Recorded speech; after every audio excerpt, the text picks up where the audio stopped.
प्रशांत आवाज नहीं आ रहा. I think Prashant was muted.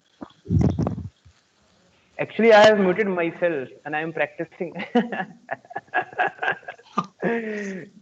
Okay, so thank you guys for taking care of me. Thank you.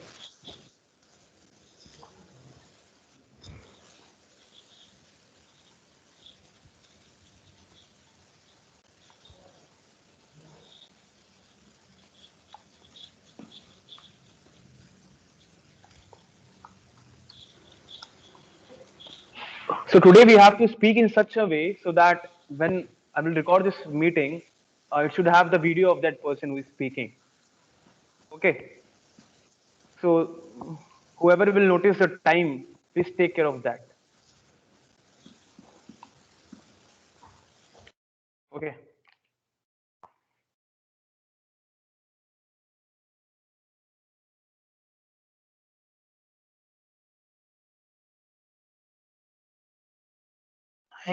I think Kausar will not present.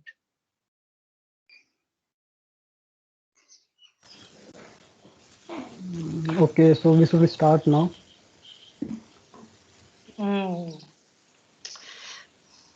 Kausar will not come in this meeting today. ये remove कौन कर रहा है भाई?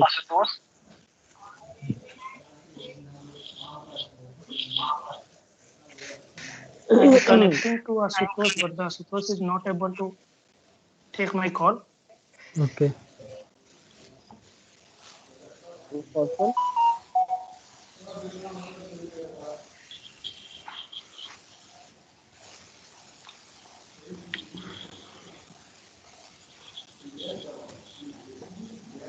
Okay, good afternoon, everyone.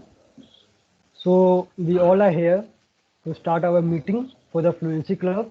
So I welcome all of you. So we would start our introduction now. So I am starting my introduction. So my name is Soham Gupta and I am from Patna, Bihar. Currently, I am pursuing my Bachelor of Technology in Mechanical Engineering from National Institute of Technology, Patna. My area of interest include engineering and technology, and I keep on working on my skills. Thank you. So next, Sandeep, your turn.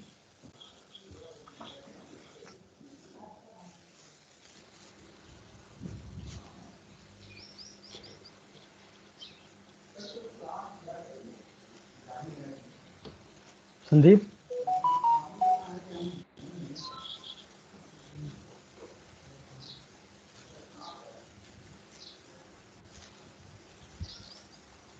Okay, Sandeep has any problem, I think.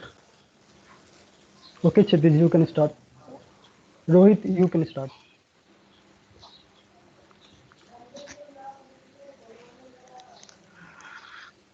Oh, sorry, Subham.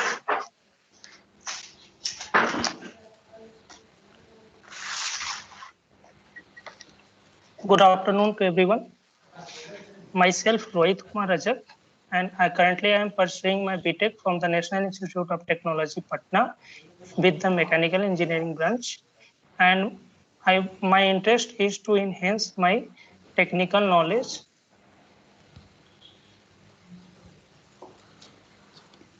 Okay, thank you. Kshitij, your turn. Hello. Yeah, you are audible. Hello. Good afternoon, everyone. First of all, thank you, Shivam, for giving me this opportunity to introduce myself. My name is Kshitij Katiyar. I am from Kanpur Nagar, Uttar Pradesh. Currently, I am pursuing BTech from Mechanical Engineering from NIT Patna, Bihar. And my short-term goal is to get a job and a reputed company. My hobbies is to listening music, and my strength is hardworking and disciplined person. And thank you. Okay, that was nice. Now, Sekhar, your turn. Good afternoon, everyone. Myself Shekhar Kumar, and my hometown is Sonpur, which is in itself Bihar. And currently, I am pursuing my bachelor's degree in mechanical engineering from National Institute of Technology, Patna. And my hobbies are to play badminton and watch some movies. Thank you. Sekhar, your voice is not coming. Hello. Speak again. Good afternoon, everyone. Myself Shekhar Kumar, and I am from Sonpur, Bihar. And currently, I am pursuing my bachelor's degree from National Institute of Technology, Patna, in mechanical engineering. And my hobbies are to play badminton and watch some movies. Thank you. Okay. Prasant, you can start. A very good afternoon to all the warriors over here. This is Prashant Tripathi. My hometown is Gorakhpur, Uttar Pradesh, but currently I am pursuing my BTech from National Institute of Technology, Patna. My hobbies is to play badminton, watch English movies, and to read books. Currently, I'm reading Kite Runner, Think, Grow, and Rich, and The Arranged Murder by Chaitanya Bhagat. That's it from my side. Thank you. Yeah, Prasant, it was nice. Now, Rahul, your turn. Everyone, my name is Rahul Kusma. I am from Chur, Rajasthan. I am pursuing my bachelor's degree from National Institute of Technology, Patna in mechanical engineering. About my interest, I like to play and watch cricket. Thanks. Okay. Thank you, Rahul. I think that Sandeep has problem even till now. So we will proceed with the speech round.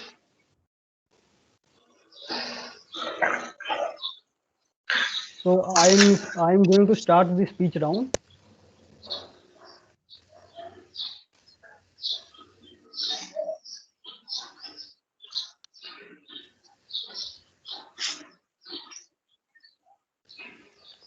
Okay, can you view the presentation?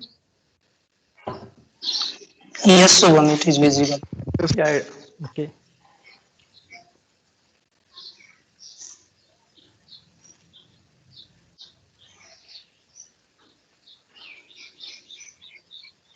So who is timer for today?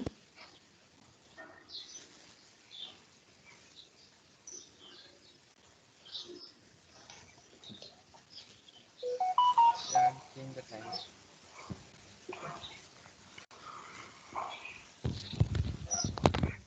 Hello. Yeah, Sekha, you are timer. Yeah. Yes, sir, you are audible. Okay. Okay, start the timer. Okay. So good afternoon, everyone. Today's my topic is life on the planet Mars. As you can see, that in recent years there has been trend on focusing on planet Mars that we can stabilize life there. Especially some leaders like Elon Musk are very much excited about this, and even the general public is very much excited about setting up life on this planet. So, but talking about the current situation in this planet, it seems impossible to set up life because there is no atmosphere, and because of lack of atmosphere, there is no capturing of heat, and that's the reason it's very cold planet. The average temperature is around minus 80 degrees Celsius, and also there is no atmospheric pressure, due to lack of atmosphere, and there is no protection from UV rays that come from sun. And also there is no liquid water. Whatever water is present is in the form of ice. So by seeing all these facts, we can understand that it seems next to impossible to set up life on this planet. But there is a old age saying that life finds a way. And here also, scientists have found a way of setting up life on this planet. And many scientists say that by focusing on only on one thing, they can do that. And that is by setting up atmosphere. According to scientists, if we are able to set up atmosphere anyhow, then there would be heat captured due to this atmosphere, and this heat would would melt the ice, and we would get liquid water. And once there would be liquid water, it would be very easy from there, because this water would help us to grow forest, and this forest would give us oxygen. So here we can see that scientists are working a lot on advancement of creating artificial atmosphere. They have created greenhouse chambers even in space, and they are developing a lot in this science. So we can see that what was seen as impossible is now seeming possible, and there's a greater possibility that in next 50 years there would be atmosphere, life, and civilization of human beings on planet. And at last, I want to conclude that it may seem impossible many times in our life, that things are getting impossible, but we should understand that we have got a great gift of God, this human intelligence, and we should use it to make every impossible possible, and never get feared in our life and lose. So thanks.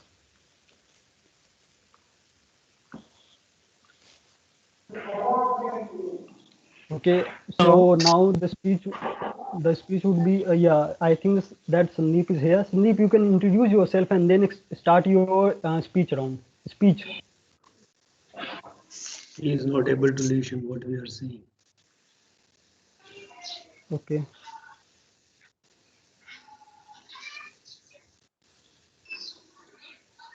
Okay. So he will.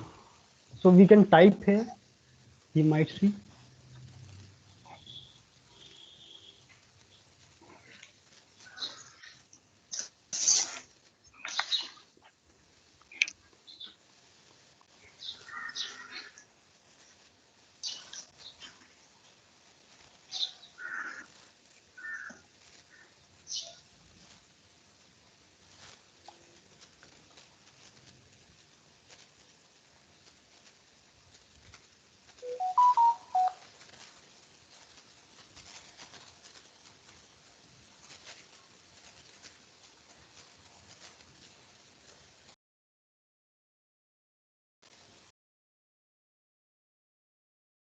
Think that.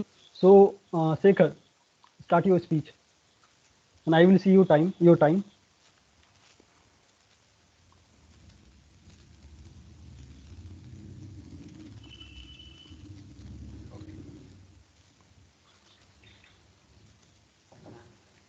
So hello everyone. Today my topic is why are young people following astrology? Is my voice audible? Yeah, you are audible. Okay. Yes. uh, Whether we call it astrology a science or art, it is quite famous nowadays because uh, astrology is most common nowadays in India. It is not that surprising because most of the Indian people are quite superstitious because they rely on astrology fully. And the interesting fact is that many young people uh, today nowadays many young people are relying on astrology, uh, who are considered to be scientific and rational.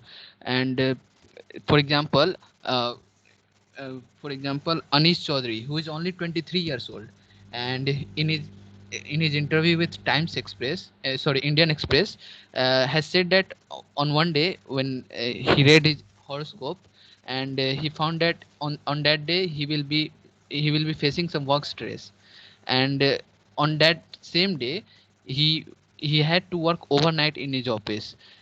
So see, young he was relying on his horoscope, and not only that, he used to watch television program, horse astrology program on Aaj Tak news channel. Okay, so according to a survey in 2019, among millennial in US, 75% believe in their horoscope, and 65% check their horoscope regularly.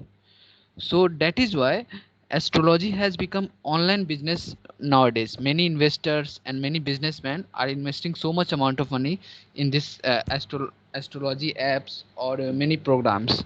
And if you open our app store, Google Play Store or Apple Play Store itself, we can find many thousand of apps on astrology. And so if you don't know, millennials are those people which are born between 1981 and 1986. So there are three reasons for rise in astrology: uh, stress, uncertainty, and internet.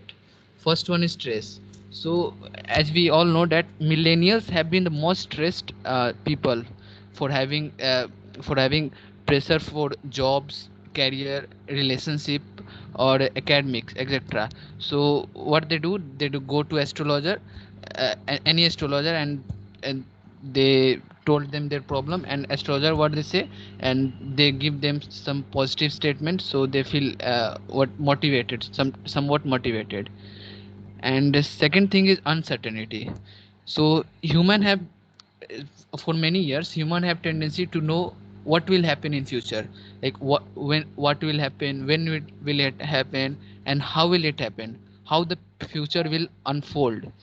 So the reason why people is following astrology, because astrology predicts the future, and about how our business would be, how our relationship would be, how our startup would be, how our academics would be. And the third thing is internet.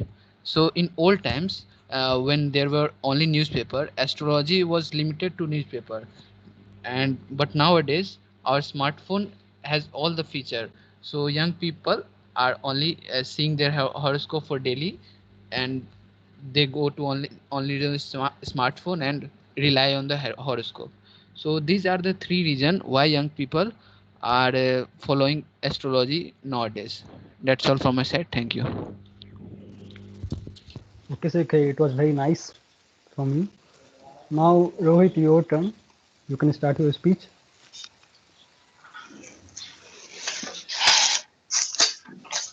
Thank you, Shubham, for giving the opportunity to speak. Okay, very good afternoon to all of you. Today I am going to represent my speech on the topic self-confidence. We all know that the self-confidence means self-confidence means your performance and your ability to do beliefs in yourself. Self-confidence is the freedom from doubt. It also something that makes something need to make something internally. It is very important in achieving the goal and for the healthy and the positive lifestyle. One cannot be achieve his or her goal without self-confidence. Self-confidence makes a person independent and the eager, optimistic, positive, and loving by society, loving by the nature. All these characteristics are very important for the achieving the goal in the life. It is also not say that the self-confidence, who has the self-confidence can always win or achieve the success, but the self-confidence person always come over the difficult situation. And so there are many ways by which we can improve our self-confidence. First is to say what you feel and the second one is it can also be reduced in the other way, that you should have to set your realistic in such a way, in such a high way, that you can boost your self-confidence and increase your self-confidence. By doing that, you should have to set the realistic in that way that you can able to do easily. Suppose some person make the routine to cover the whole syllabus in a day. It is not possible. It is not possible in real life to cover the whole syllabus, a whole book in a single day. So it is not a realistic case. On the other hand, it is also not a realistic case to do a single question or do any one question or remember one question in a day. It is a very low set of realistic. It cannot be overcome with your time and cannot be complete your syllabus on time. It will take very more time and it will be not very effective. So self-confidence is it cannot be built in a day. It is takes some time to boost up, and so do your work if effective and in such a way steady, slowly and steady you can achieve your goal according to that. That's it from the myself. Okay, Rohit, it was very nice. And after I think that 2 weeks you have given the presentation, it was very nice. So Prashant, now your turn. Yeah, thank you, Shubham. So, a very good afternoon to all the warriors out there. This is Prashant Tripathi, and today I'm going to share my views on the topic thoughts. Yes, you have listened correctly. Thoughts. So, what is thought? Truly, thoughts are things, and they become most powerful things when they are mixed with the definiteness of purpose, persistence, and a burning desire for their translation into riches or any material objects. On daily basis, we encounter with almost thousands of impulsive thoughts, but we are not able to transmute them into reality, into physical equivalent. It is because they lack clarity, they lack belief, they lack persistence. It is not important to have a thought alone, but what that is important is to stand beside that thought, to believe on that thought, and to let that thought dominate your subconscious mind. This is something which is important, which we lack. Now, today I'm going to tell you the beauty of thoughts. The beauty of thought is that they are generally conscious control. It means we have that power to control our thought, and that is the beauty of thought. And that is why there is a very famous quote that we are the master of our own fate and we are the captain of our own soul. This is because we have that power to control our thought. We have that power to let any thought dominate our subconscious mind. Now, moving towards the end, I would like to tell that how we can use this thought to achieve any ambitious goal. It's my request to please don't spotlight me, otherwise it will not be recorded. So now moving at the end, I'm going to tell how to use thought to achieve any ambitious goal. To achieve any ambitious goal, what is important is to have a thought. After having a thought, we have to believe on the, we have to have a belief on that thought. We have to stand beside to that thought. It is quite obvious we will encounter failure, but believing on that thought is one of the most important things which we have to do. And the time will come when we will find ourselves in the position of that very goal which we are willing to achieve with all our efforts. At last, what I'm saying is what is important is to believe. And there is a very famous quote by Napoleon Hill: whatever the mind of man can believe and conceive, it can achieve. And also, at the end, I would like to end this whole session with a very great poem. If you think you will lose, you're lost. If you think you dare not, you don't. If you want to win but you think you can't, it's almost certain you won't. If you think you will lose, you're lost. For out of the world we find, success begins with the fellow's will. It's all in the state of mind. That's it from my side. Thank you. Have a nice day.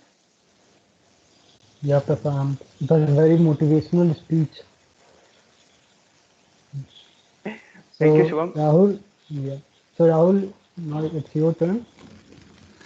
So Rahul is the judge for today, and I think that we should judge Rahul because he would not be able to judge himself. So Prashant, you can be judged. Yeah, sure. Okay. Yeah, sure. Of Okay. course I can. Good afternoon, everyone. Today I'm going to discuss about a very different topic, that is why the Union Territory exists in India. So before that, we must need to know that how many Union Territories are India and when they are joined the India. So a map is behind me in which the 8 different Union Territory has been shown. First one is Jammu and Kashmir, second one is Ladakh, third one is Chandigarh, fourth one New Delhi, fifth one Dadar and Nagar Haveli and Daman and Diu. Sixth one is Lakshadweep, seventh one is Puducherry, and eighth one is Andaman and Nicobar Island. So as per Article 1 of Indian Constitution, India is a union of states and not a federation of states.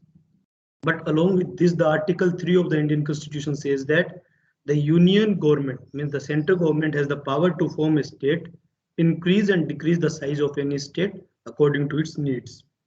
When Indian Constitution adopted in November 49, so mark my word, Indian Constitution is adopted on 26 November 1949 and implemented on 26 January 1950. The states are divided into 5 categories. So when the State Recognition Act came in 1956, there are 2 categories, C and D. They have been merged and the term Union Territory has been introduced. So when in 1947, Indian Constitution or Indian independence, initially India has only 6 Union Territories. So these 6 Union Territories are Andaman and Nicobar, Lakshadweep, which is constituted from 3 different islands, New Delhi. As you all know, Manipur, Tripura, Himachal Pradesh are also Union Territories at that time. These are the Union Territory that has been added in India. And the Pondicherry merged in 1954 after attaining independence from French rule. As Pondicherry do not have British rule, so India do not have any right on it in 1947. In 1961, Daman and Diu and Goa were merged, attaining independence for Portuguese rule. One interesting fact about Daman and Diu is that there were Portuguese rule is there. So they have denied to join with India. So Daman and Diu are miles far from each other. One is at the one corner of near Vadodara, second one is near in Gujarat, but in Gujarat region, not in Gujarat, but near Mumbai. So there are miles of distance in between them, and India blocked all their airways, all their seaways, and all their roadways. So at last, after 5 or 6 days, Pondicherry has to merge with India. They are forced to merge with India. In 2020, Dadar and Nagar and Daman and Diu were merged into a single union territory. That is a fact that you need to learn, that in 2020, Daman and Diu, Dadar and Nagar Haveli were merged into a single union territory. In 1970, Manipur, Tripura and Himachal Pradesh were granted status of statehood. So this is the history of the Indian territory. And among these 8 union territories, 3 union territory of India legislature assembly, means they have their own government. They are Delhi, Jammu and Kashmir and Pondicherry, and have separate representation in Rajya Sabha. So all the other 5 union territories have control of central governments. So the question arises in our mind is, what is the need for union territory in India? So according to the State Recognition Act 1956, it referred to those territories that are too small to be independent and are too different economical, cultural, geographical to be merged with surrounding states, or financially weak or politically unstable. So the Union Territory are those states which have borderlines, sensitive borderlines, which are economically weak and which do not have politically stable environment. The Andaman and Nicobar, Delhi, Jammu Kashmir, Ladakh, and Pondicherry have lieutenant governor. Chandigarh, Dadar and Nagar, and Daman and Diu have administration system. So the union territories are made because of their unstable environments. And one interesting fact about Andaman and Lakshadweep is that, as we know, Andaman and Nicobar Island and Lakshadweep are so far from India. India occupied or ruling over these islands from their naval for their naval activities and planned to convert the present naval outpost into operation base. They gave India a control over Pacific Ocean and Western Indian Ocean. Initially, these two territories have only tribal peoples. They even don't know about the independence and what is independence and what is state government. So basically what the India does, they just go there, hosted their flag and tell them you are under in India. They even don't know what India is. It is said that Indian ship reached Lakshadweep a few hours before the Pakistani ship. When Indian police reached Lakshadweep and hosted the Tiranga, they found a ship with Pakistani flag sailing towards Lakshadweep. The Pak dream to capture Lakshadweep was shattered after they watched Indian national flag. But one interesting fact is also that the strategic area of Lakshadweep must have been a part of Pakistan. So India have control over it, but it comes in Pakistan. Thanks. Okay, Rahul, your speech was very informative. It was nice from. Okay, this time was out of 5 minutes, huh? More than 5 minutes. Okay. So now we should start our group discussion on national education policy. Excuse me, Shubham. Yeah. I would like to ask one question related to the topic which Shikhar has expressed. As we have decided in that meeting, we can ask if we have. Yeah.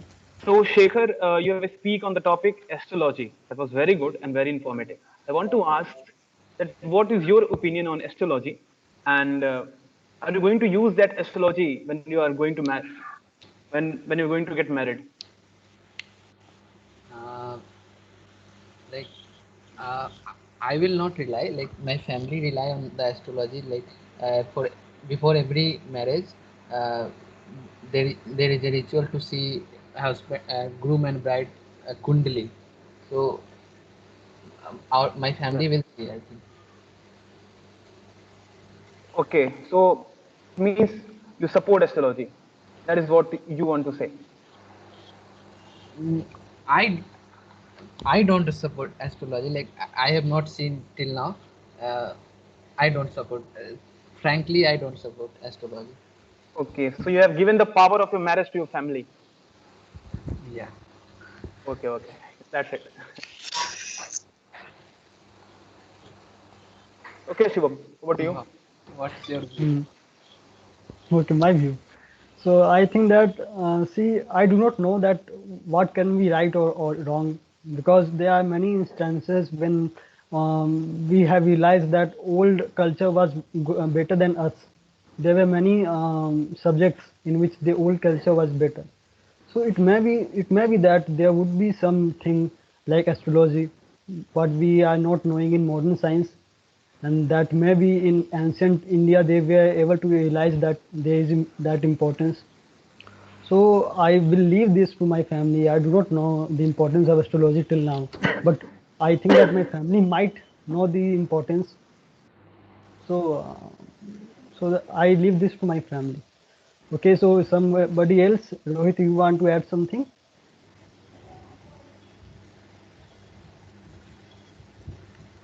No, Shubham. Rahul. Okay, okay. So now there are some other questions Rahul. from any other side. Any other person want to question something on others' speech? Okay, no. So we should start our group discussion round. So Shekhar, you can start the timer of 20 minutes. I will Okay, set the timer on my mobile because if I set yeah, the timer on screen, the yeah, face will not be. okay. So Yeah, that is okay. the topic for today's discussion is National Education Policy 2020. Education is a very important um, subject for for the country, for a person, and for humanity, because education shape the person's future as well as the country's future. And this new education policy has changed a lot in our education system, and we should understand that what are the drawbacks and advantages of this policy. So starting with my point, I would say that this education policy is good, and it focuses much more on skills than on traditional rote learning education. So it should be promoted, and I open all of you to participate in this discussion and contribute your thought in this. Yeah, Subham, you are right. I believe that the ancient education system was better because that education system was relying on the experience-based learning, and so the current the national education policy which uh, government has come forward, it also rely on the experience based learning, like it promotes industrial training and vocational training also.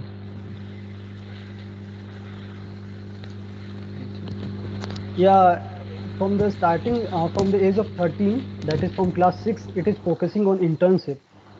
These internships from an early age would help them to understand that what the industry needs, and at the same time they would understand their interest, because in the age from 13 they can understand that they want to bake, or to be a mechanic, or to be a computer programmer, to be a health practitioner. They can try each and a different field, and in solid 6 years from class 6 to class 12 they can open to any other field. They can open to massive number of fields and understand themselves and industry. So it gives them a lot of experience which we all lack.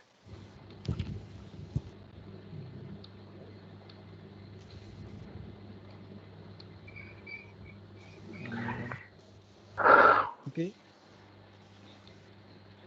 Who is presenting the screen? I think that will not. Ah, yes. I think this is good.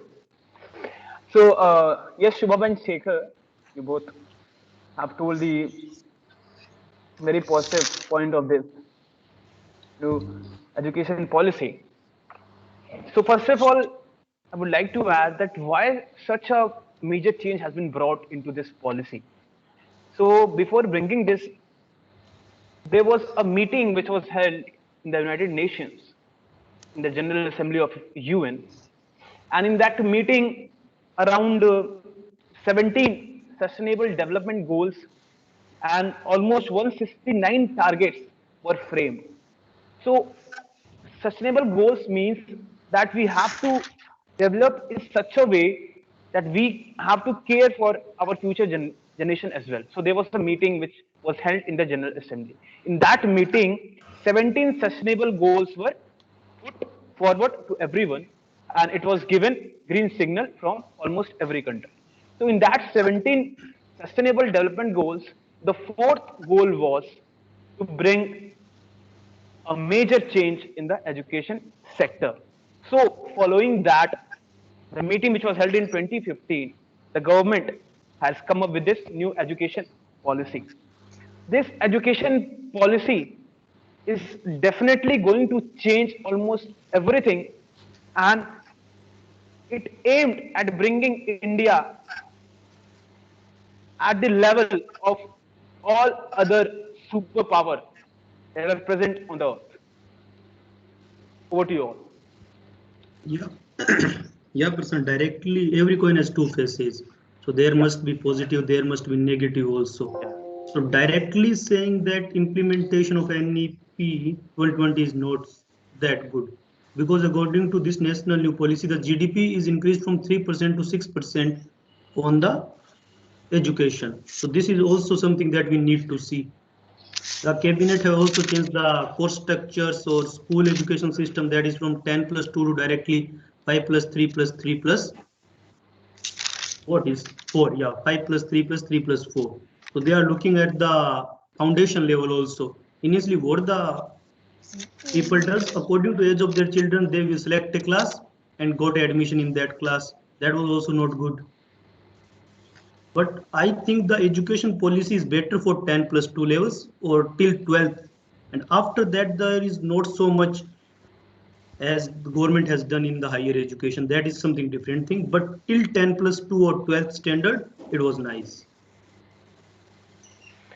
I think, mm, Rahul, I would like to point out some things, some points which government has come up with in this NEP for the higher education sector.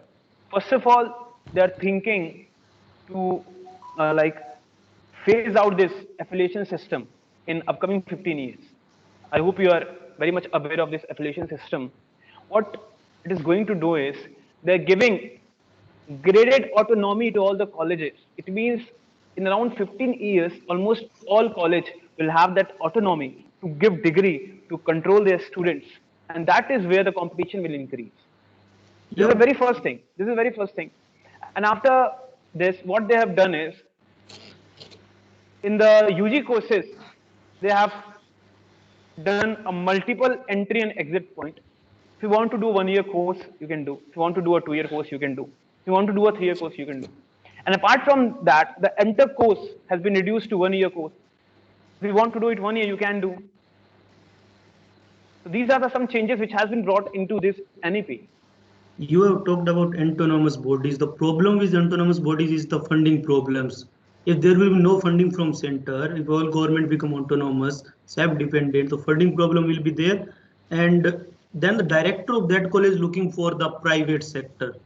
This is the major problem with the strategy that with government will come. If they will make autonomous body, then funding problem will be there. They have to move the privatization sector, and the very load of the central government has been laid down from it. That's why they have created autonomous bodies. That is the question that arises in this policy.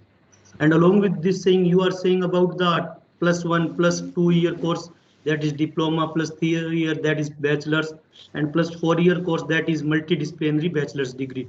As we are doing BTech, that comes into 4 year course.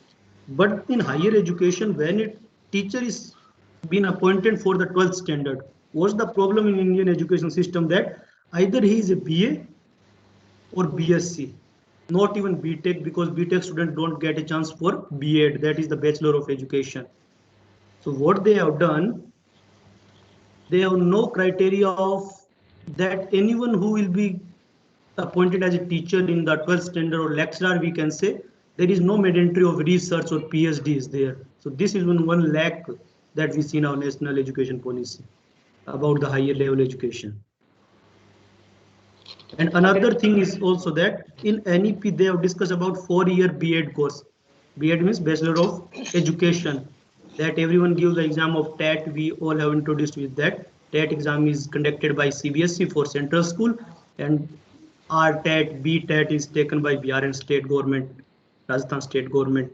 So what they have done till 2030, they have said only a person with 4 year B.Ed course will give the exam of or will be appointed as a teacher. That will be problem with those students who have completed their B.Ed in 2023, because nowadays B.Ed course is almost about 2 year, maximum 2 years.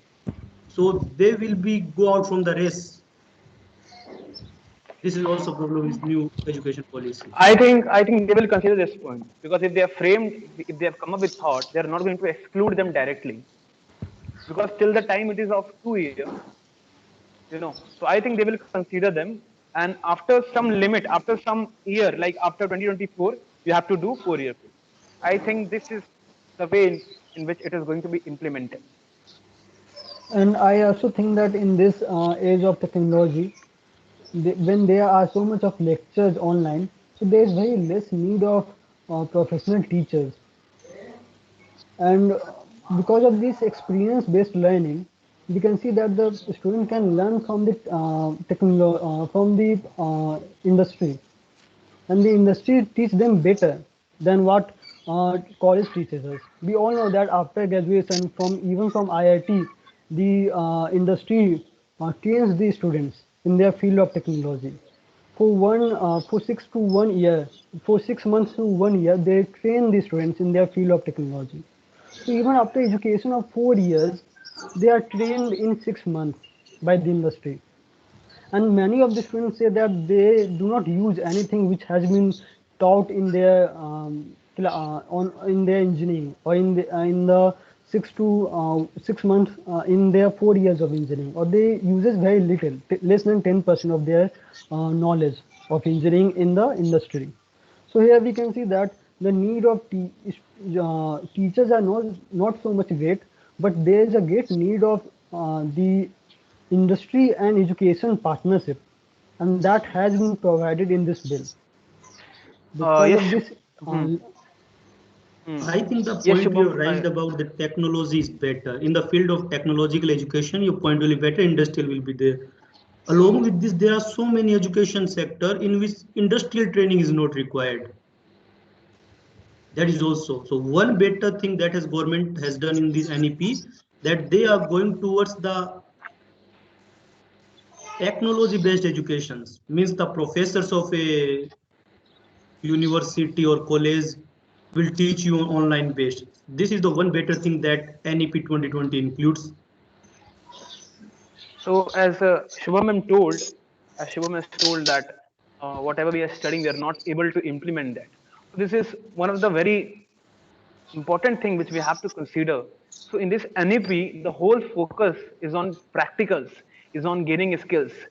Only some few core concepts will be included into the syllabus, and all the things which we were doing previously, like rote learning, revising all the concepts which was of no use, that will be that will came to an end. So this is a very good point which has been included in the Prashant, NEP. Prashant, remember one thing: India is a developing country, Yeah. and we don't have the access of internet, and we don't have the built-in teacher. Also, in the government school or in the government colleges, that the government is providing the teacher is not well educated, and the government has decided to implement the new education policy on the new ideas, giving the vocational course, giving the training, and giving the technical knowledge, coding, etc. But the teacher is not aware about that coding in the government school, so the people will face the problem.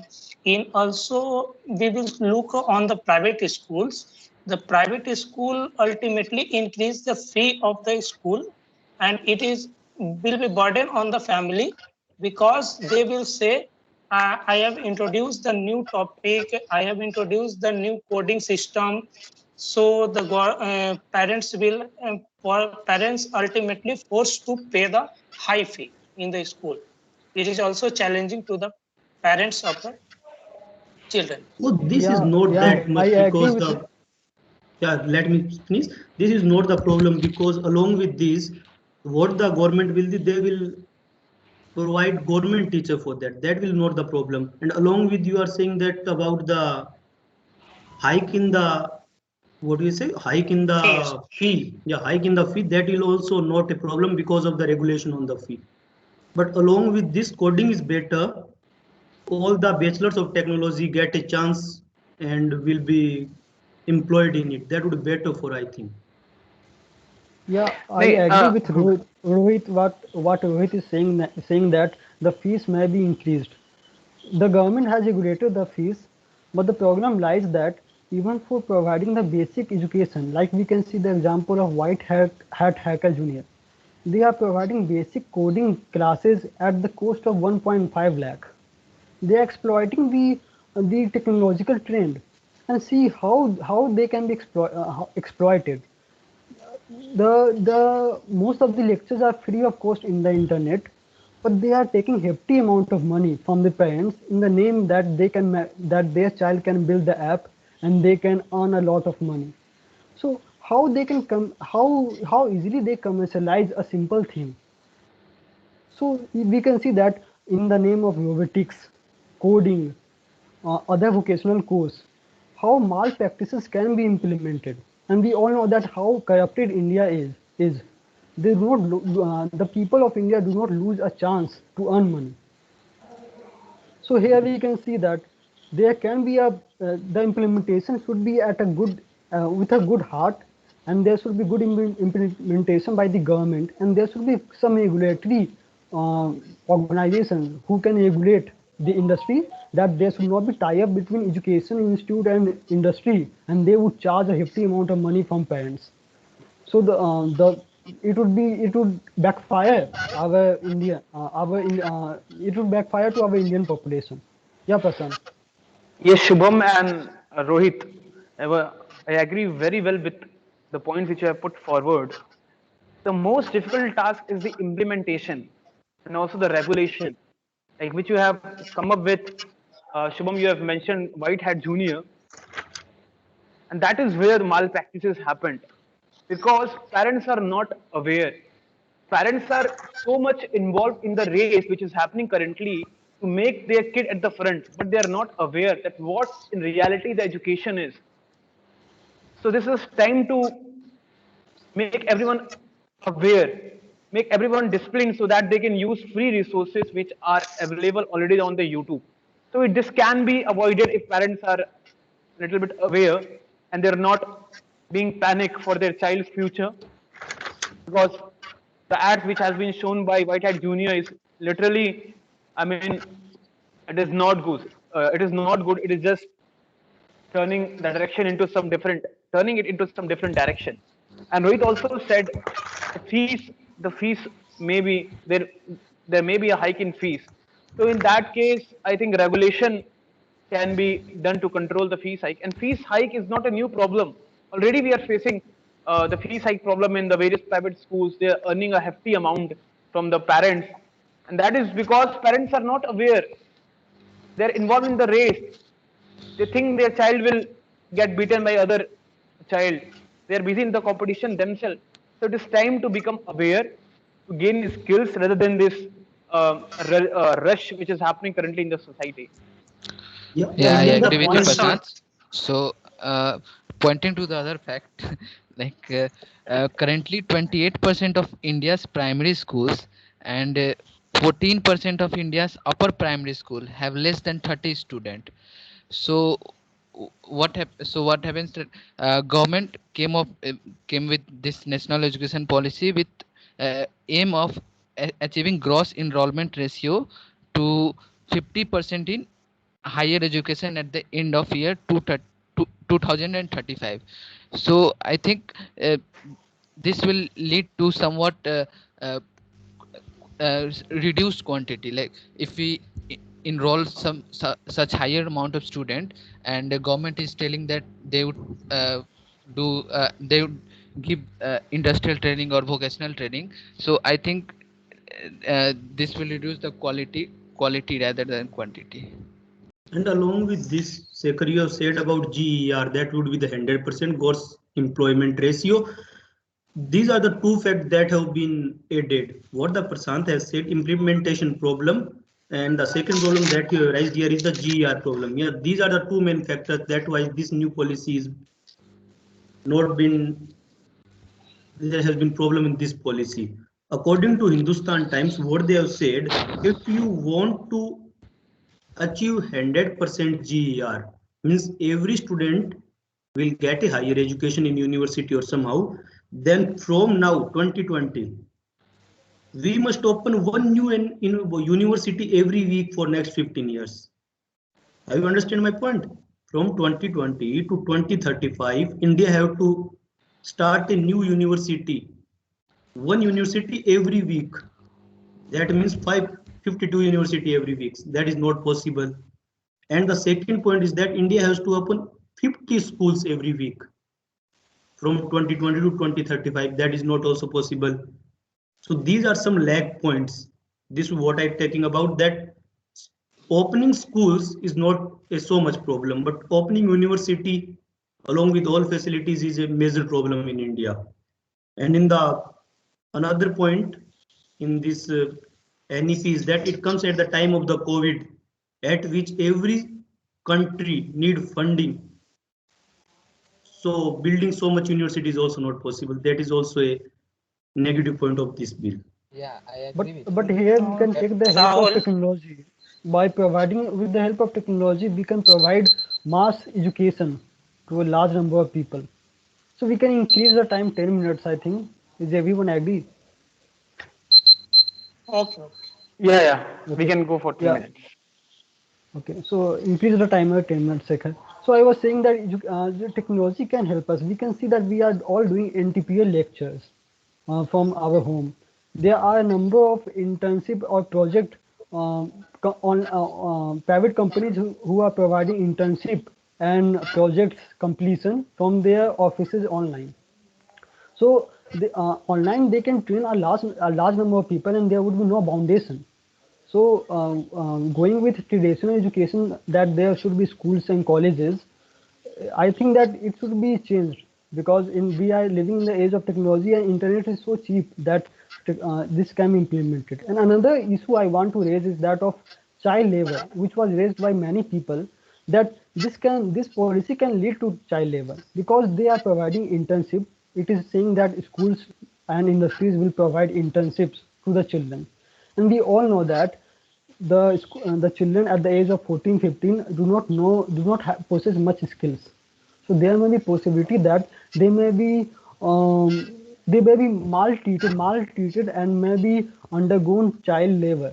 For example, we can see that in the companies, in the MNCs like TCS, Infosys, there is very less requirement and a large number of graduates are there are a large number of graduates are employed, and most of the graduates do not do what engineers should do. So their time, their skills, all get wasted. Their youth all get wasted. So here we can see that if a 14-15 age student would work in an industry, he may be working as a watchman or a peon, and at that age he can't protest with anyone. So we should understand that even at the age of 2022, many people are maltreated. Even the engineers are acted as peon only to in the IT industry they are asked to work as clerk. So how we can imagine that these industries will support the child at the below 18 years? Who will take responsibility of these children? So this is a major concern, that there should be some regulatory bodies who would understand that the problems of children.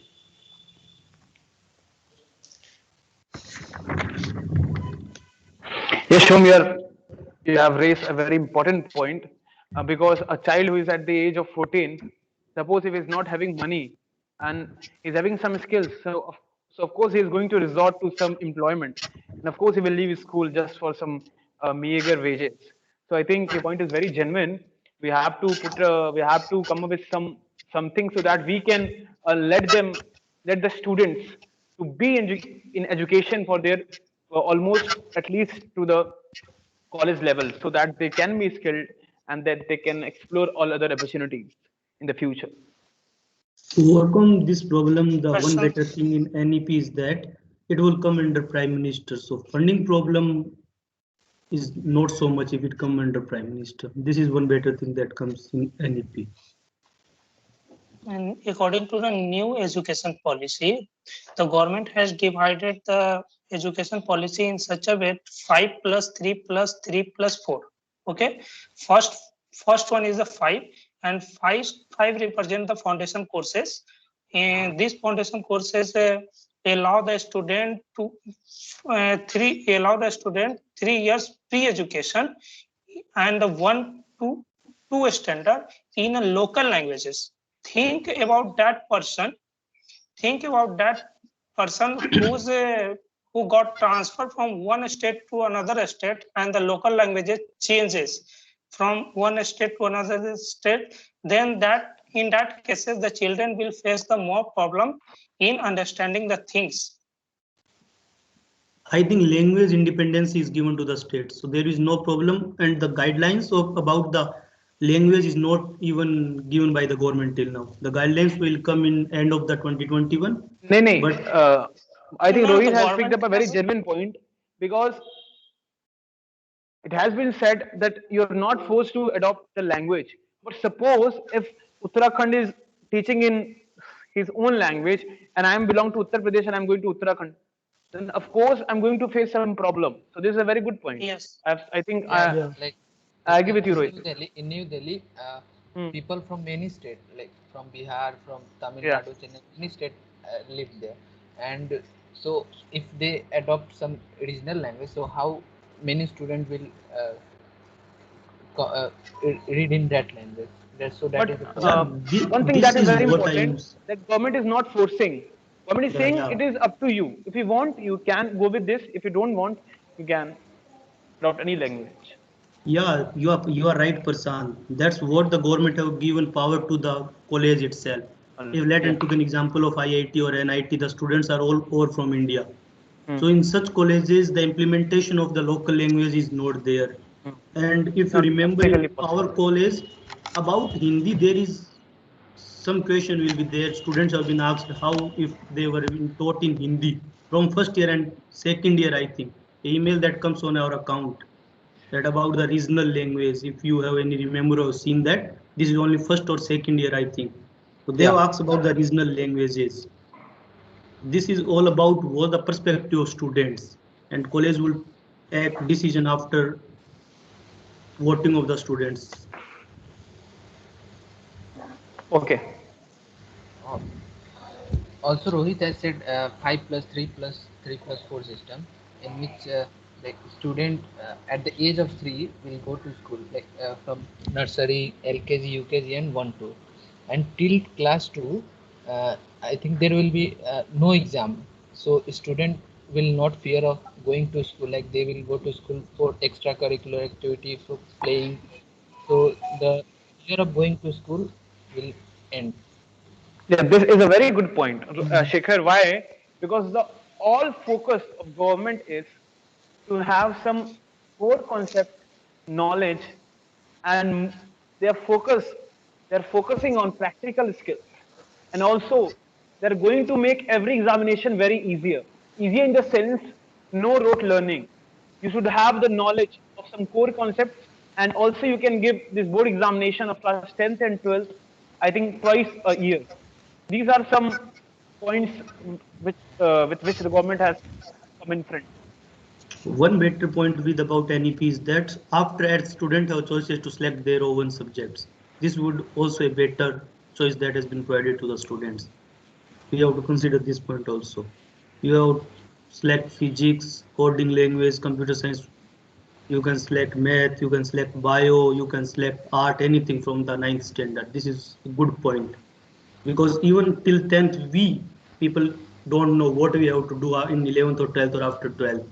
So now a student till 8th is mature now. This is everyone knows that till 8th we are matured, matured to think about our future also. So now we can think about this, we can select a language or select a subject in which we want to continue our education. So deep learning of that particular subject will be to the student. Yeah, and there's also Rahul, if you are living in a town, it is quite easy to think. But if you are living in the villages, if you are living in the remote areas, it is very difficult to a student to select the subject. yeah, but we can see that the government has wants to implement that any person who is 12th pass can took any exam. For example, a person who do not study much biology, but he want to give exam of NEET and pursue medical sciences, he can give the exam of NEET, and if he clear cutoff, then he would be admitted in medical sciences. Now, I think that in the past week there were a lot of news, a lot of hype that for engineering we do not have to study maths and physics. So this was a step towards this this was a step towards that we do not have to, there's no foundation that only maths and physics student can study engineering. Anyone who can clear JEE exam or NEET exam or any exam, it means that he has that potential to understand that physics, to understand that maths, to understand the biological concepts. So why stop a person who has cleared the exam? And this is what happened in engineering.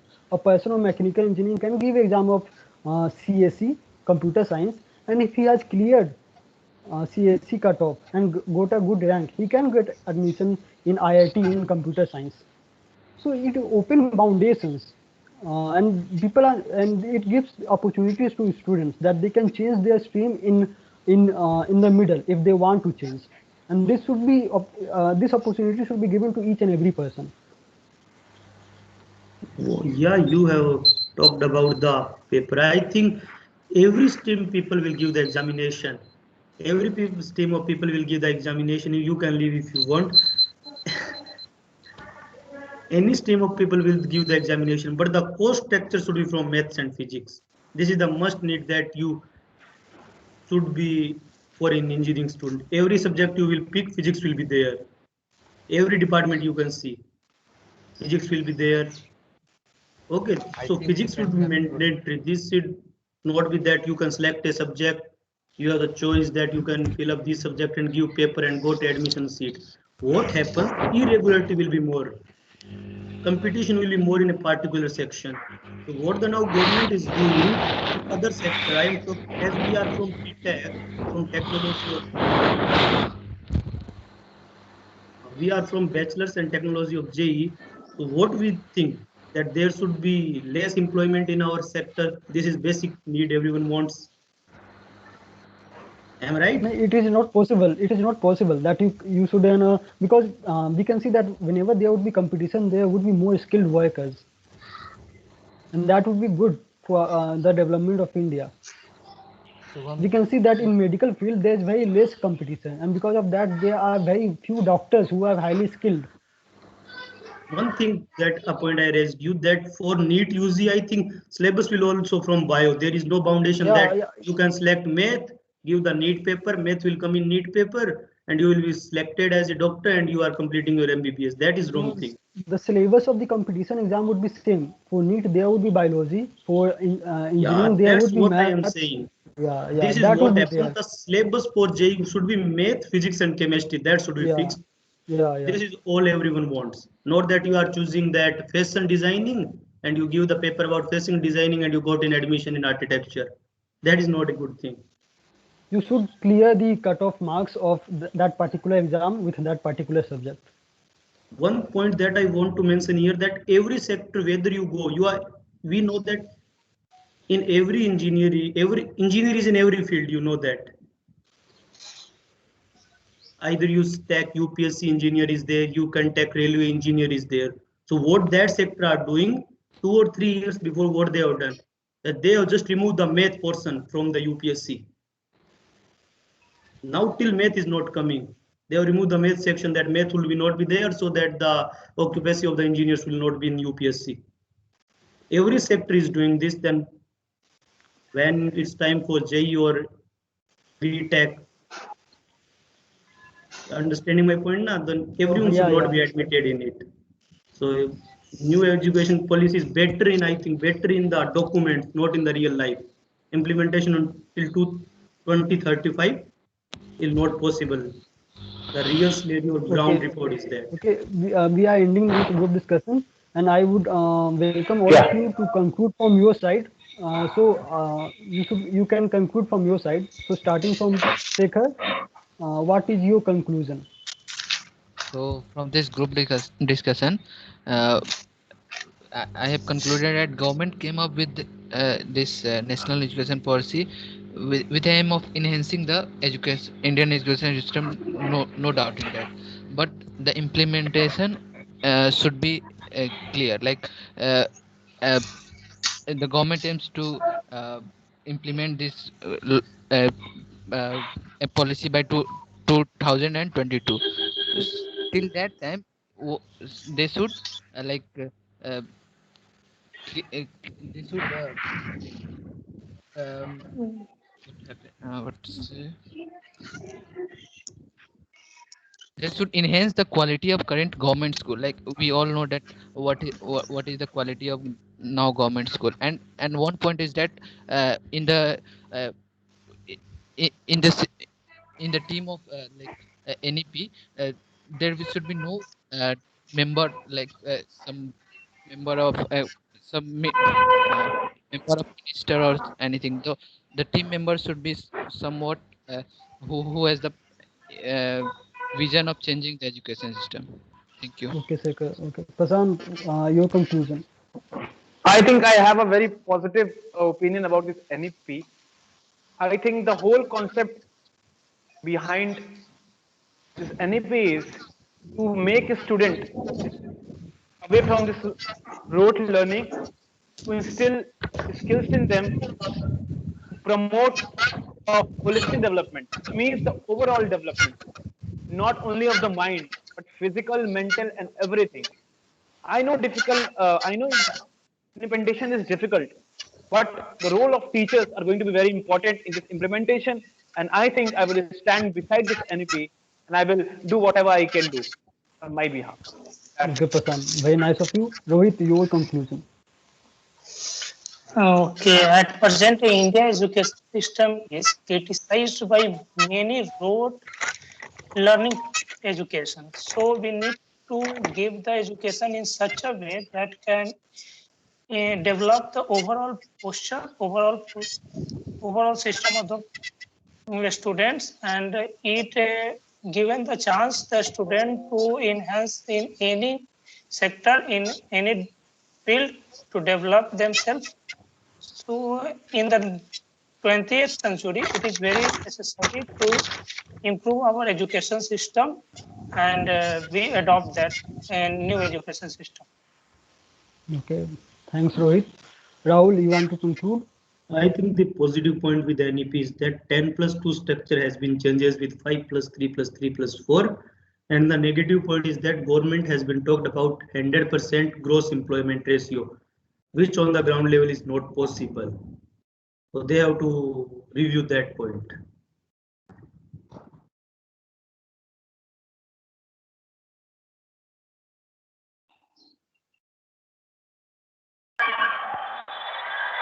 Shubham, Shubham, what's from your side? I think he is logged out. Okay, okay, I am in. Okay, So please go yeah, I ahead. think that. Hello. Yes, Shubham.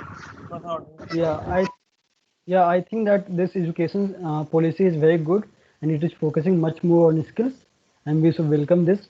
So that's all. So judges, Rahul and Prashant.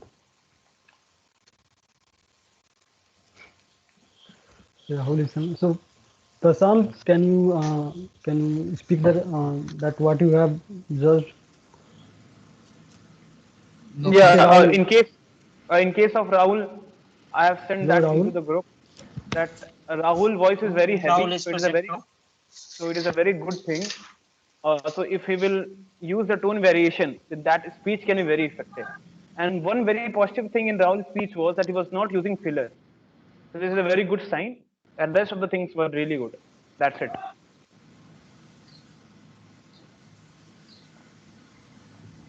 Rahul, now it is your turn to evaluate everyone else in the meeting. Yeah, Prashant, what was you saying? I was logged out. Uh, Actually, I have evaluated only Rahul because we Okay, have. okay. So Rahul, So, yeah, I have told you only to evaluate uh, Rahul. Okay. uh, so I think it is I can So Rahul's share turn. Rahul, the hello. I will share yeah, the Excel sheet. Okay. okay, in the group. I have to log out due to heavy rain and sandstorm. I am Okay, logging out. okay, okay. No, Okay, no issue. Okay, Rahul. Okay then. okay, we can end this meeting. Okay, Shubham. Okay, thank you, Shubham. Okay, Thanks, thank you, thanks Shubham. all of you. Thank you, everyone. Thank you.